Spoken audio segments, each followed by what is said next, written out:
జగన్ గారి ప్రభుత్వ పరిపాలనలో ప్రజలకు ఎంతవరకు మంచి జరిగిందంటారు? ఏం మంచి జరిగింది? అసలు ఏం మాత్రం మంచి జరిగింది? 3 సార్లు ఇల్లు పెట్టానండి. ఇల్లు వచ్చిందని 3 సార్లు పెట్టా.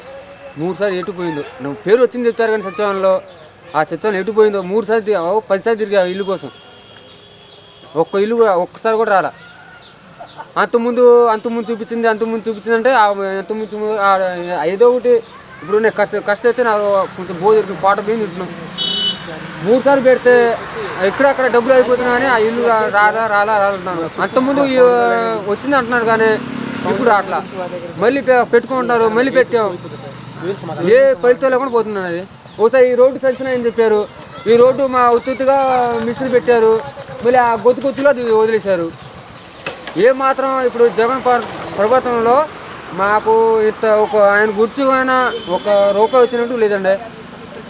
అది కొడాల నాని గారు మాట్లాడితే గతంలో సన్నబియ్యం రేషన్ కార్డు మీద సన్నబియ్యం ఇస్తానన్నారు, మరి ఇవ్వట్లేదు అంటారు. అది అవి కూడా ఇవ్వరు. ఈ పాట బియ్యం ఆపేస్తారు. అది చూడండి, జగన్ ప్రభుత్వంలో ఆ పాట బియ్యం కూడా ఆపేస్తారు. చంద్రబాబు వస్తేనే ఏం మంచి పని జరిగేది. చంద్రబాబు ఒకసారి వచ్చారు, మాకు బాగానే చూశారు.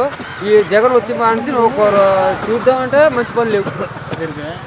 జగన్మోహన్ రెడ్డి గారు మాట్లాడుతూ బటన్ నొక్కి లక్షల కోట్లు సంక్షేమానికి ప్రతి ఇంటికి అందించానంటున్నారు. ఇందులో ఎంత వాస్తవం ఉంది? ఆయన బొంత ఇచ్చారు. ఏ అందించారు? ఆయన ఏ అందించారండి? ఏ బటన్ అంటే కానీ బటన్ లేదు, ఏం లేదు కానీ పై అధికారులు తిరుగుతున్నారు. ఆయన వదిలితో దేవుడిలా కానీ ఇప్పుడు నుంచి 5 సంవత్సరాలు అవుతుంది జగన్ ఇప్పుడు నుంచి ₹1 మా వచ్చినట్టు లేదండి. మా ఈ ఏరియాలో కూడా రాలా. అది గతంలో కరెంట్ బిల్లుకి ఇప్పుడు కరెంట్ బిల్లుకి డిఫరెన్స్ ఏంటి? పెరిగినాయి, బాగా బిల్లు పెరిగినాయండి. ఏం బిల్లు ఏం పోవడం కానీ ఈ రోడ్డు ఒక్క నిమిషం అట్ట కాదు. ఇప్పుడు ఈ రోడ్డు మేము పంచాయతీ ఇచ్చినాం. ఒక ఆ లేట్ కనబడినాడు. ఇప్పుడు లేట్ పాపం ఆ లేట్ ఒక లేటే ఉంది. ఆ ముందు పొట్టు చూడు, అటు రోడ్లు చూడు, డొక్క చూడు ఎట్లా ఉందో. నీళ్ళు లేవు, వాటర్ లేవు. దోమలు చచ్చిపోతున్నాం. అసలు గవర్నమెంట్ పట్టించుంటుంది. అసలు లేట్ ఉందా? రోడ్డు ఉందా? డ్రైనేజ్ ఉందా? చెప్పండి. ఆ టీడీపీలో వేసిన రోడ్డు అది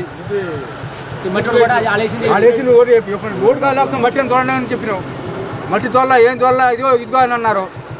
ఓటు వేసుకున్నారని ఇప్పుడు కంటికి పనపడలే. ఇప్పుడు వస్తున్నారు ఓటు కోసం. ఇప్పుడు వస్తున్నారు. ఓటు అంటే మీకు చేసి పెడతా, పని చేసి పెడతాను. ఎవరండి చేసి పెట్టేది, పని చేసి పెట్టేది? చెప్పండి. ఇదివరకు ఈ రోడ్డు నేను చూపించి ఈ గొట్ట నేను వేపించా. ఆ దరికి నేను వేపించా. వేపించి ఏంటంటే తోరలో వేపించా. 18,000 రూపాయలు అయినాయి. నా డబ్బులు ఇస్తానని ఆయన మా పరారు అయిపోయాడు. ఈ సర్పంచ్ సెక్రటరీ చెప్పండి. న్యాయం ఇది పంచాను. అసలు జగన్ గారు మాట్లాడుతూ లక్షల కోట్లు మీ అకౌంట్లో వేస్తానని చెప్పి చెబుతున్నారు. 7 లక్షల కోట్లు ఆడండో ఇచ్చినట్టు పోతున్నాయి. ఆయన ఆనుకున్న మనిషి ఇచ్చుకుంటుండో 7 లక్షల కోట్లు. దేశాన్ని అప్పు చేసి మెత్త కోడి పిల్లల తలకాయ ఇచ్చినాడికి ఇచ్చి పడుతుంది దేశానికి. ఏముంది సార్ మీరు చెప్పండిగా? ఏముంది? 1 లక్ష కోట్లు ఎక్కడది? రేట్లు మొత్తం ఉల్లిపాయ కానించి, టమాటా కానించి, మందుల కొట్లు కానించి, మళ్ళా నీళ్ళు కూడా కొనుక్కుని మాట చెడుకుని మాటగా మీ అక్కడ రూపాయి వెళ్తుంది. మాట మీ బాగా తీసుకుంటున్నాం. కరెంట్ అయితే మీ కరెంట్ అయితే మేము తీసుకున్నాం. కరెంట్ బిల్లు ఎలా ఉంది చూడండి. నాకు 8,000 వచ్చింది కరెంట్ బిల్లు. ఎస్టీ మళ్ళీ కరెంట్ బిల్లు ఉందా? 8,000 అయింది కరెంట్ బిల్లు. ఎందుకు కట్టా నేను? రసీదు చూడండి ఎట్లుందో. అది ఎట్టనే పరిపాలన చేద్దాం. పోలాపేట చేస్తాం. ఏమి వచ్చిందా? పోలాపేట మా నీళ్ళు ఉన్నాయి. ఒక బోర్ లేవు, నీళ్ళు లేవు. అది చేయవచ్చండి. అసలు ఈ గవర్నమెంట్ చేయవచ్చా? ఈ గవర్నమెంట్ చేయవచ్చా అంటున్నా. చెప్పండి మీ నాయగా. ఇక్కడ కిడ్నీ ప్రాబ్లంతో జనం చాలా అల్లాడిపోతున్నారు సార్. ఇక్కడ కిడ్నీ ప్రాబ్లంతో జనం అల్లాడుతున్నారు. దాన్ని చూసి వెళ్ళాడు. చూస్తున్నాం. కరోనా వస్తే టాబ్లెట్ వచ్చి కరోనా పోయిద్దండి. కరోనా వస్తే టాబ్లెట్స్ కరోనా పోతుంది, యాంటీబయాటిక్ ప్రాణం వస్తే కరోనా వెళ్ళిపోతుందిలే అని నవ్వటం. పట్టాల కూర్చొని పరిపాటు చేతి కాదు, బయటకు వచ్చి మీటింగ్ పెట్టి పని చేయి. ఏ దేశానికి పోతుంది, ఏ దేశానికి పోతుంది, నీళ్ళు వండి భేద సాధ్యమన్నారు ఏంటి. మందు కొట్లు కానికి మందులు కానికి రేటు పెరిగిపోతే చూడండి. లేబర్ బతకలేకపోతున్నాం, ఏదైనా పోతే పైన ఏదైనా పోవడానికి మాకు అధికారం లేకపోయింది, రేట్లు లేవు. మన మిరకాయ కొద్ది మండితే తోట మొత్తం పోయినాయి, మన వర్షాలకే మగాళ్ళు పోయినాయి. ఇంక ఎట్ట బతకాలా? రైతు ఎట్ట బతకాలా, లేబర్ ఎట్ట బతకాలా? ఉండోళ్ళు దోచుకుంటున్నారు, బేదోళ్ళు అక్కడ అడుగుతుంటున్నారు. గతంలో రైతు బీమా ఇస్తామని చెప్పి జగన్మోహన్ రెడ్డి గారు హామీ ఇచ్చారు కదా, ఏది రైతు బీమా వచ్చి వాళ్ళు ఇష్టమని ఇచ్చుకున్నారు. రైతు బీమా ఇచ్చాడండి, ఎవరికి ఇచ్చారు? నేను ఒక్కొక్కడు ఇప్పుడు ఉండోళ్ళు ఏదైనా 10 ఎకరాల భూమి అనుకోండి, 10 ఎకరాల భూమి వేయలేక కౌలు చేస్తున్నారు. ఆ కౌలుకి అయితే ఇప్పుడు ఇటు నష్టపడుతుందో కడత నష్టపడుతుంది. ఆ కౌలుకి ఇస్తుంటే కౌలు ఇస్తే ఇప్పుడు రైతు ఉంటేనే దేశం బాగుపడిద్ది. నువ్వు రైతు ఒక మందు కట్టంత 1800, 1900, 2000. ఆ పరిమితి అంతా 800, 900, 1200 తక్కువ. పత్తి వాళ్ళు 500 అక్కడ 8. ఆ గవర్నమెంట్లో పత్తి అంతా 8000, 9000 అమ్మిను. ఈ గవర్నమెంట్లో 5000 అండి పత్తి. మందు కట్టంతండి, గిట్టుబాటు ధర ఇవ్వట్లేదా? గిట్టుబాటు ఏడం మీరు చెప్పండి. సీసీ పెడతాను, సీసీ పెట్టారండి.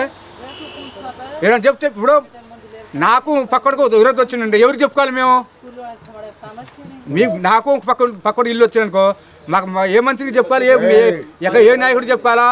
మేమే ఇక్కడ పోయి పోలీసులు ఈ కాళ్ళు పెట్టుకుని మేము ఏదో చూసి మేము కాళ్ళు బాలు పెట్టుకుని లంచాల బదులు పెట్టుకుని మేము ఇచ్చుకుంటూ మేము వస్తున్నాం. ఏ అధికారం లేడు మా ప్రభుత్వానికి, ఇవి చెప్పుకోదా మనుషులు లేరు. కాలనీళ్ళు ఇచ్చారని చెప్పి జగన్మోహన్ రెడ్డి గారు. ఎవరండి అట్లా కొట్టుకుంటా? ఎవరికి చెప్పారు? క్యానీళ్ళు అడవిలు ఇచ్చారు, భూమి చెంటున్నారు భూమి. మాకు ఎవరు వద్దని ఆ భూమి అట్టే ఉంది. అది అడవిలో ఈ రోడ్ సైడ్ మొత్తం ఖాళీ భూమిలుగా ఈ వ్యాపారం ఇటు వస్తే ఎక్కడో 10 కిలోమీటర్లు ఇస్తాండి. అక్కడ పాములో పుట్టులో పోయి భూమి చూస్తుందో పోదండి వాళ్ళే. అడవిలు ఇచ్చి అడవిలో పోతాండి, ఎవరు పోతాను మేము.